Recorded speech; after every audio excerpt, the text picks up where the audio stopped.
brink of a major regional war. For the first time in history, full-scale military conflict has erupted between Israel and Iran, escalating beyond covert operations and proxy skirmishes into direct strikes that have rattled the global community. As of June 18, 2025, a deadly exchange of missiles, targeted assassinations, and widespread destruction has plunged both nations and the world into an alarming phase of confrontation. The Israeli Defense Forces have launched a sweeping aerial campaign targeting deep inside Iranian territory. Dozens of sites across Iran were struck in a coordinated attack, including key nuclear facilities, missile depots, and command centers tied to the Islamic Revolutionary Guard Corps. Particularly significant was the confirmed damage to underground facilities at the Natanz nuclear site, where Israel reportedly compromised uranium enrichment operations by destroying a vast centrifuge network. The IDF's campaign appears aimed at dismantling Iran's ability to produce advanced weaponry and coordinate strategic attacks. Israeli intelligence claims that 40 to 50 targets were hit in a single day, with satellite imagery confirming devastation across military bases in Tehran, Isfahan, and western Iran.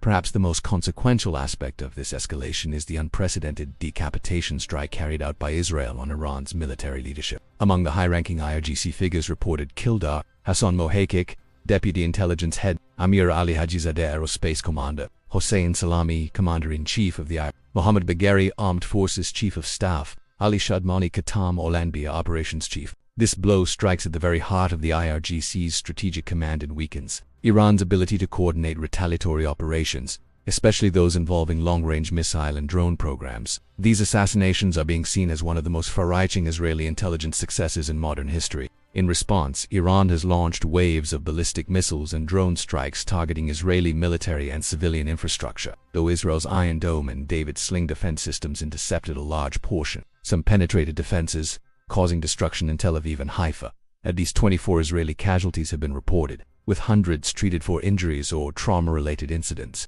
The IRGC also claimed it launched Sagil medium-range ballistic missiles, prompting multiple countries including France to begin evacuation protocols for their citizens in both Iran and Israel. Iranian officials have issued dire warnings, urging civilians in Israeli cities to evacuate immediately and threatening what they call a phase of maximum response. The United Nations Security Council has convened an emergency session, with backing from China, Russia, and Pakistan to address what they call a massive Israeli overreach. The United States, under former President Trump's revived leadership, has offered full backing to Israel. Trump claimed Iran had contacted him through back channels for negotiation and boldly declared Tehran must offer unconditional surrender. Meanwhile, Iran is facing internal challenges amid the war. Internet blackouts have swept across the country, and widespread power outages have been reported. Iranian media alleges that Israel used cell phone tracking to identify and eliminate senior IRGC members, heightening fears among Iranian commanders of compromised communication networks. Civilian death tolls continue to rise.